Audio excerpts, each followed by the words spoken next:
praise the Lord. I praise the Lord na magkakasama tayo ngayong umagang ito. Purihin ang Panginoon. Mga kapatid, sumainyo ang kapahingahan, sumainyo ang kapayapaan ng ating Diyos. Lahat ay gustong yumaman. Sino bang may ayaw? Lahat gustong yumaman. Pero, ito ang pero. Hindi nga lang laging malinaw sa lahat, ano ba yung yaman na hinahanap nila? Pag pinag-uusapan, pagka tinatanong, sino gusto yumaman? Siyempre lahat. Pero hindi nga lang nagiging malinaw, ano nga ba yung yaman na hanap ninyo? Gusto ng ating Ama sa Langit na may kaya tayo sa buhay. Dapat lang at masarap na may kaya sa buhay. Gusto rin yun ng ating Diyos Ama sa Langit. Pero napag-isipan na ba natin kung ano nga ba yung yaman? Ano nga ba yung kakayanan na tinutukoy ng ating Ama na gusto niyang matamasa natin? What does it really mean to be truly rich? What does it mean to be truly wealthy? And how do we become one? Yun ang isang importanteng tanong din. Ano nga ba ang tunay na yaman? At paano tayo magiging mayaman doon sa tunay na yaman na yan? And we will reflect on this message sa isang mensahe na pinamagatan nating True Wealth. Let us pray. Father, marami pong salamat sa umagang ito. We thank you for your gift of life. We open our hearts and our minds to your energies, to your spirit. And Father, just fill us up with your light, with your love. Fill us with your compassion and kindness. Nagpapasalamat po kami sa bawat pagkakataon na mabuhay at magkaroon ng buhay. Salamat sa kalakasan, sa sigla, kagalingan ng katawan. Thank you because we are here together, standing before you, declaring that you are good, and now we will receive more of your goodness, more of your light, through the goodness of your Son, Jesus. Pagpalain niyo po kami, hinihiling po namin ito sa pangalan ng aming Panginoong Hesus. What does it mean to be truly rich? What is true wealth and how do we become one? Pag-iisipan natin yan sa isang kwento ng ating Panginoong Hesus, isang araw sa ministry ng ating Panginoon. Mark chapter 10, verse 17 to 31. As Jesus was walking down a road, a man ran up to him. He knelt down and asked, "Good teacher, what can I do to have eternal life?" Jesus replied, "Why do you call me good? Only God is good. Bakit tinatawag mo pa akong mabuti? Isa lang naman talaga ang mabuti, ang Diyos. At kung ako ang kinatawan ng Diyos, di ba obvious naman na ako talaga ay may kabutihan.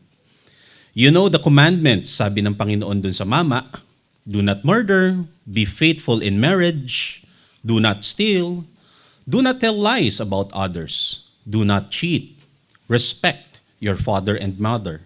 Alam mo naman ang lahat ng ibinibili ng kautusan, di gawin mo yun. Verse 20, the man answered, "Teacher, I have obeyed all these commandments since I was a young man." Pagmamalaki ng lalaki. Jesus looked closely at the man.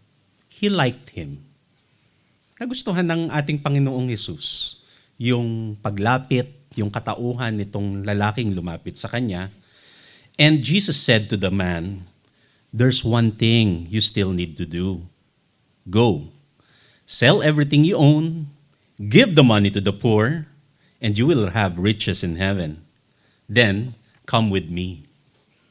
Medyo demanding. Mabigat ang dinidemand ng Panginoong Hesus. Benta mo lahat.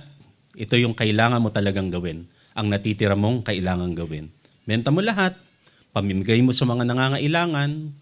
Tumulong ka sa kapwa. Tapos sundan mo ako. Verse 22, when the man heard Jesus say this, he went away gloomy. Nanlupaypay siya bigla. He was gloomy and sad because he was very rich. Umalis ang lalaki ng malungkot, frustrated, para siya naubusan ng lakas, dahil daw siya ay pagkayaman-yaman. So yung sinasabing, "Go sell everything you own," ay teka lang po, marami-rami yun. Kailangan ko po ng accounting firm para magawa yan. Sabi niya ganun sa isip niya. Pero kung ganun man at siya nga ay talagang pagkayaman-yaman, we have to think. So ano naman ang kinalulungkot niya kung ganun? Kung talagang mayaman siya. Di ba, dapat nga mas marami siyang itutulong. Mas marami siyang pwedeng ipamigay sa mga nangangailangan. Mas magiging makuhulugan dapat yung pagsunod niya kay Jesus. Kung gayon, ano naman ang kinalulungkot niya? Kung talagang mayaman siya, ano ang kailangan niyang ikalungkot kung mayaman naman siya? Let me begin by pointing out that true wealth is being abundant in both earthly possessions and the kingdom of heaven. Ang tunay na yaman, kung tutuusin, kung pag-iisipan natin, ang tunay na yaman, yan yung pagiging mayaman sa mga material na bagay sa mundong ito. Yaman naman talaga yon. Mga possessions, bank accounts, yes. Mga ari-arian. Pero sa gayon ding pananaw, meron kang yaman na gayon, meron ka ring yaman sa kaharian ng langit. Sana pareho. Ngayon, wealth and acquiring wealth, earthly wealth, should not get in the way of experiencing the kingdom of heaven. Kung pareho sana silang nariyan bilang tunay na yaman, hindi sila dapat nagtatalo.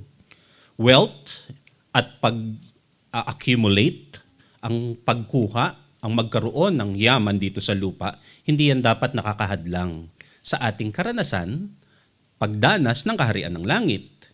It should not get in the way. Para doon sa rich young man, doon sa kwento natin, hindi yan yung case. Obviously, kaya siya nalungkot ng husto kasi hindi siya sabay na nangyayari sa puso niya. Yung yaman sa lupa at yaman sa langit. Yun ang kinalulungkot nitong si rich young man. Kaya siya malungkot. And in the same way, as we have said, wealth should not get in the way of experiencing the kingdom of heaven. In the same way, experiencing God's kingdom is not and should not be a hindrance to acquiring wealth. Gayon din naman kung sabay siya nangyayari, yung ating experience ng kingdom of heaven, dapat hindi siya nakakahadlang for us to get earthly possessions, earthly kingdom. Kasi ang yaman dito sa lupa ay isang resulta ng ating pagpapala mula sa Diyos. Kasama naman talaga yun eh. 2 Corinthians chapter 9 verse 8, God can bless you with everything you need. Let me say that again. God can bless you with everything you need. Kaya kang pagpalain ng Diyos ng lahat ng pangangailangan mo. Does that include earthly possessions? Yes. So God can bless you with everything you need and you will always have more than enough. Yun ang resulta niya, to do all kinds of good things for others. Nakita nyo sa verse na ito kung paano pinag-iisa yung earthly riches at saka heavenly riches. You are being blessed, natutugunan ang pangangailangan mo, at dahil sa pagtugon ng pangangailangan mo yon, sobra-sobra pa, nagagawa mong tumulong sa kapwa. Earthly riches and heavenly riches go together. Being wealthy and being godly can and it should go together. Magkasama siya. Yun ang tunay na yaman. Earthly treasures, as a matter of fact, and godly living harmonizes. It completes and it complements each other. Ang yaman sa lupa at yaman sa langit, binubuo nila ang isa't isa. At kung tutuusin, tila may kulang pagka hindi balance yung dalawa sa buhay ng tao. Kaya pareho siyang pinupursue. Pareho siyang inaasikaso at pinagsusumikapan sa buhay. Marami ang nag-aakala na hadlang sa yaman ang pagiging makadiyos. Ang akala ng marami, pag makadiyos ka, mahihirapan kang yumaman. Ganon ang tingin ng marami. Akala tuloy mali. Akala tuloy masama ang maging mayaman. No, that's a wrong perspective. And if we would correct it, holiness should not be equated to being poor. Holiness should not be equated to poverty. Akala ng marami, ang banal-banal ko. Bakit? Kasi dukha ako. Kasi di ba, blessed is the poor. Oy, mali yata yung basa mo diyan. Hindi yan ganun. Holiness should not be equated to poverty and to being poor. God wants His people to prosper. kung meron nais ang Diyos para sa bawat isa sa atin, mga kasama, mga kaibigan, gusto ng Diyos na maalwa tayo sa buhay. Gusto ng Diyos na matiwasay, masagana ang ating pamumuhay. Gusto niya yon, pagpapala niya yon sa atin. Proverbs chapter 10 verse 22, the blessing of the Lord makes a person what again? It should make a person rich. Kasi yun talaga ang ginagawa ng blessing ng Panginoon sa tao. The blessing of the Lord makes a person rich. O baka hindi ang ibig niya sabihin yung spiritual na yaman. Hindi, kahit saan mo siya basahin. Talagang richness ang sinasabi niyan. The blessing of the Lord makes a person rich, and He adds no sorrow to it. Ligaya ang dinudulot ng ating Panginoon. Kailangan makita natin yun.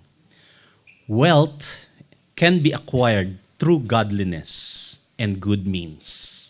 Pwede naman kasing maging mayaman. Pwedeng yumaman sa paraan na makadiyos, sa tamang paraan.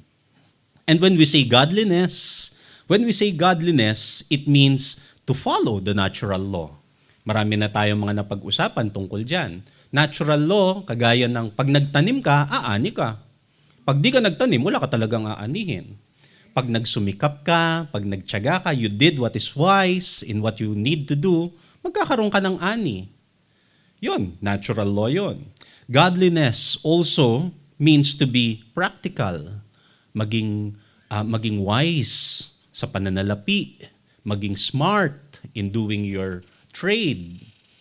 Kung ikaw ay nag-eempleyado, you do what is needed to help the company, etc., etc. Yun din yung ibig sabihin ng godliness. So pag sinabing godliness, hindi lang yung pagpapakabanal, di ba? Yung alikat lumuhod tayo, taimtim. Hindi lang yun ang godliness. Godliness is living right. Godliness is living correctly according to God's system. At pag sinunod natin yon, pagpapalain tayo. And we should experience blessedness because wealth is a mark of fruitfulness in God. Ang pagiging matiwasay ang pamumuhay, yan ay isang tanda na fruitful nga itong taong ito. Ang pagiging maalwa sa buhay, matiwasay, at merong kakayanan, may kaya sa buhay, yan ay tanda na sumusunod nga yan sa sistema ng Diyos. Kasi ang Diyos naman na nagbibigay ng lahat ng yaman. So pagka meron ka nung yaman na yon, ibig sabihin may sinusunod to na tama.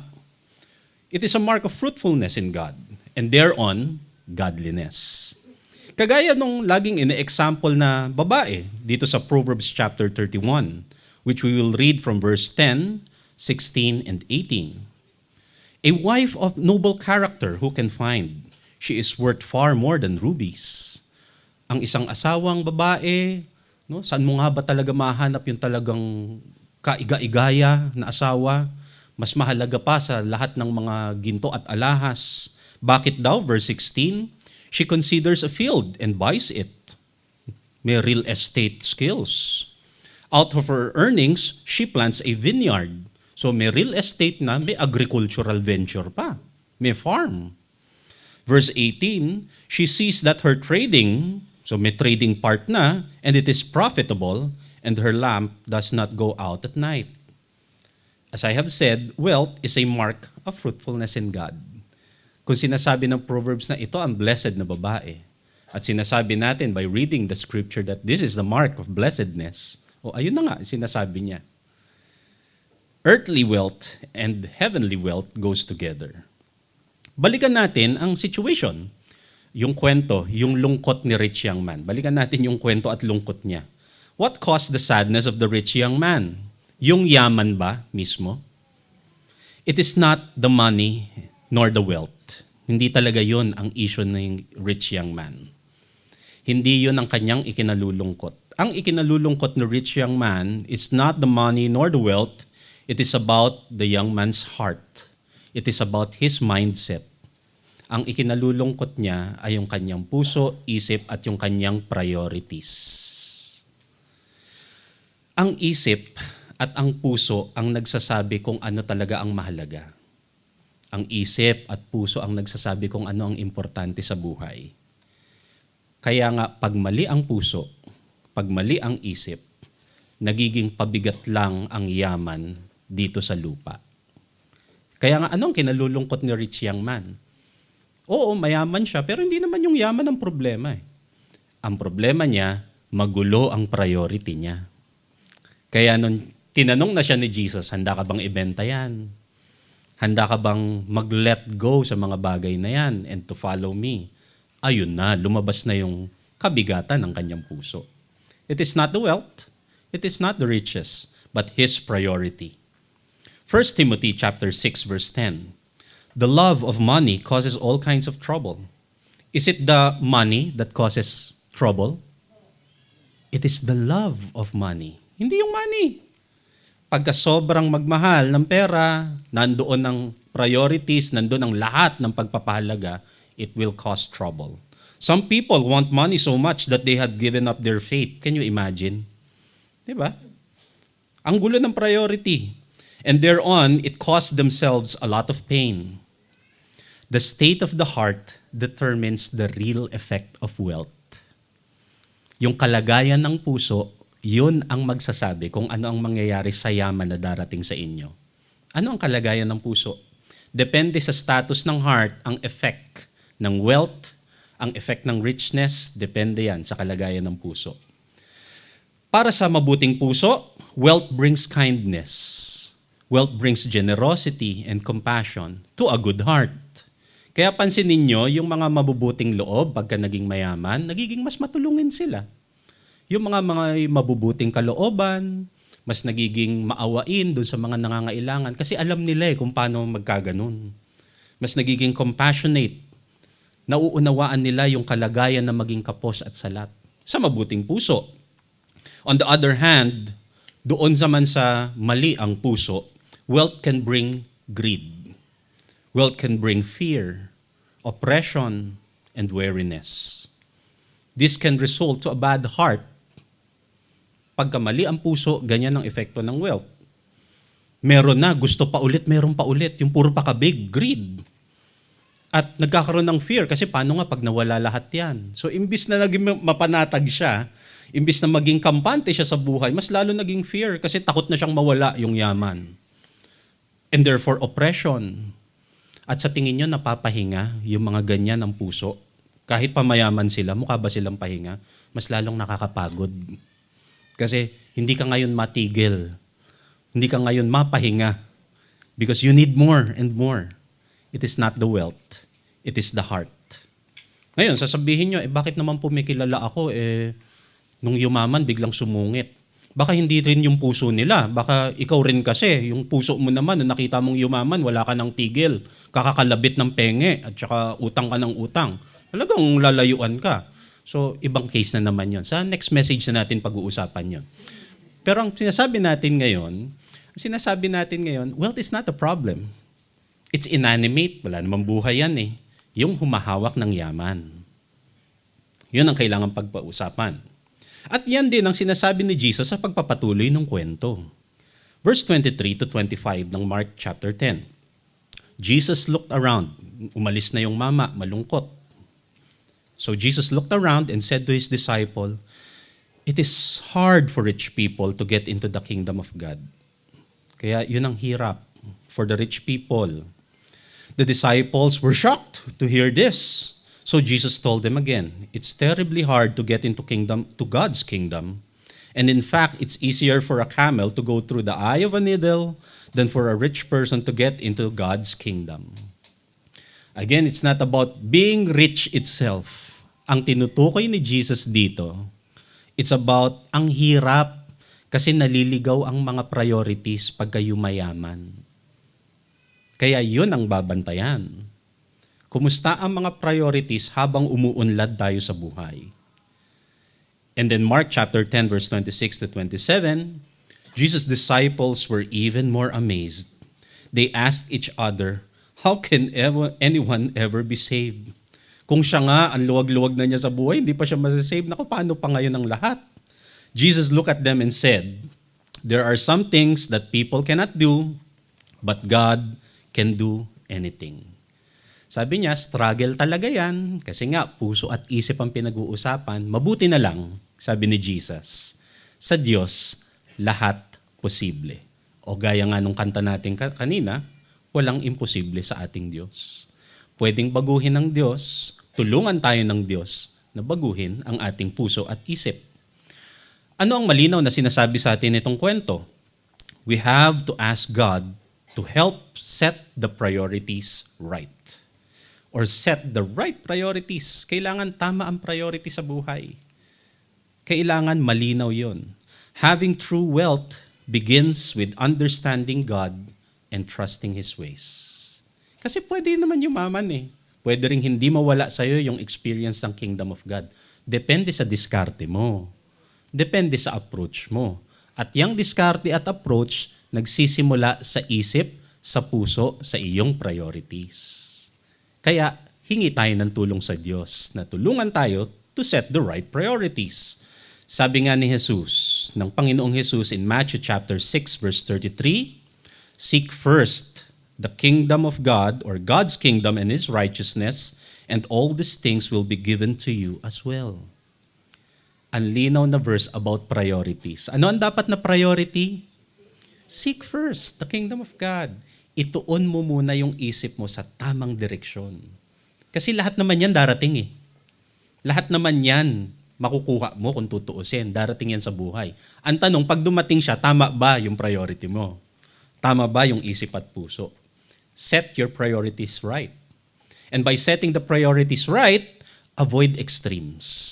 Kailangan malayo tayo sa extreme. Hindi kasi pwede yung extreme na puro the Lord will provide. Tapos hindi naman tayo nagsusumikap. The Lord will provide. Yung pala, utang ang ending nung Lord will provide na yun. So hindi naman pwedeng ganon. Hindi rin pwede yung kabilang extreme na puro work, puro career, and then you forget how to live. Yung sobra-sobrang loyalty sa kumpanya, na ang mga kumpanya talagang sasagarin ng buhay mo pagka hindi mo iningatan, hindi ka nag-set ng boundaries. Oo, meron ka mga medical benefits, pero pag naubos na yan, unti-unti ka na nilang pinaproject na masisante. Lalo na pag tumatanda ka na. So, ganun siya. Hindi pwedeng puro work and career, and then you forget how to live. Extremes, hindi pwedeng ganun. Ang warning nga ni Jesus sa Mark chapter 8 verse 36, what good is it if someone gains the whole world but loses their soul? Ano naman ngayon kung mapunta sa iyo ang yaman ng buong mundong ito, tapos nawala naman yung buhay sa buhay mo. Hindi kontra si Jesus sa yaman. Ang linaw ng mga verses na binasa natin. Hindi kontra si Jesus sa yaman. Kontra si Jesus sa maling priorities. Kontra si Jesus sa maling puso at isip. It's not the riches, it's not the wealth, it's the wrong priorities. Becoming truly rich is understanding that making money and wealth is not evil. It is a necessity. Ang Panginoong Jesus, naiintindihan niya yun. Hindi naman masama kumita ng pera, gumawa ng pera. Kasi yan ay pangangailangan. Ecclesiastes chapter 10 verse 19, a feast is made for laughter, and wine makes life merry, and money is the answer for everything. Kung paano ang mga pista nakakapagpasaya, kung paano ang alak ay tinutulungan kang makalimutan ng problema, alam mo, ang pera parang ganyan din. Sagot siya sa lahat ng pangangailangan kung tutuusin. Kaya kailangan. Maraming matutugunan na pangangailangan, maraming matutugunan na suliranin ng pera. It's a necessity. Kaya kailangan din siyang pinagsusumikapan. Becoming faithful and righteous also means being productive. It is also about being fruitful. Yun ang ibig sabihin sa Bible ng righteousness, ng faithfulness. If you will really read thoroughly, you will find na yung tinutukoy na righteousness, ibig sabihin nun magsipag, magsumikap, maging fruitful. Kagaya nung example ni Apostle Paul sa kanyang sarili. Apostle Paul made an example of himself about this. 1 Thessalonians chapter 2 verse 9. Surely you remember, brothers and sisters, sabi ni Paul, our toil and hardship. We work night and day in order not to be a burden to anyone while we preach the gospel of God to you. Siguro naman malinaw pa sa alaala nyo mga kapatid, sabi ni Apostle Paul. Habang nagpipreach kami, habang nagmi-ministry kami, Hindi naman kami pabigat kasi inaasikaso namin ang aming sarili. Kami ang nagpo-provide ng aming mga pangangailangan, sabi ni Paul. So you see the balance there? Habang nag-ministry sila, therefore experiencing the kingdom of heaven, hindi sila nagpapabaya sa kanilang subsistence. So nandun pa rin ang kanilang pagsisipag. And 1 Thessalonians chapter 4 verse 11 to 12, ganun din ang bilin niya sa lahat. You should make it your ambition to live peacefully, to mind your own business, and to work with your own hands, just as we commanded you, so that you may behave in a way which outsiders will respect, and so that none of you may be in financial difficulties. Mabuhay kayo ng payapa. Huwag kayong pakialam sa business ng kapwa. At higit sa lahat, kumita kayo ng pera para may sarili kayong subsistence sa buhay. It's a goal. My prayer, my friends, my brothers and sisters, mga kaibigan, mga kapatid, ang dalangin ko at hamon out of this reflection na pinag-usapan natin, nawa you will be a person with a rich heart and a rich pocket. Pagpalain kayong lahat ng ganun. Yun ang gusto ko saan maging challenge natin sa isa't isa. Naging truly wealthy ang experience natin. I believe abundance will come to everyone. I believe that each one of us will live a life of true abundance. You will be fruitful and prosperous. Mararanasan natin yon. At lagi kong ang tanong, handa ba tayo na tumanggap ng pagpapala? Kasi darating yun eh. Darating at darating yun. We have to be ready. Again, mga kapatid, mga kaibigan, may you live a life of true abundance. May you be fruitful and prosperous. I declare that to each one of you. And may the Lord bless each one of you with true wealth. Lahat ng yan, in Jesus' name.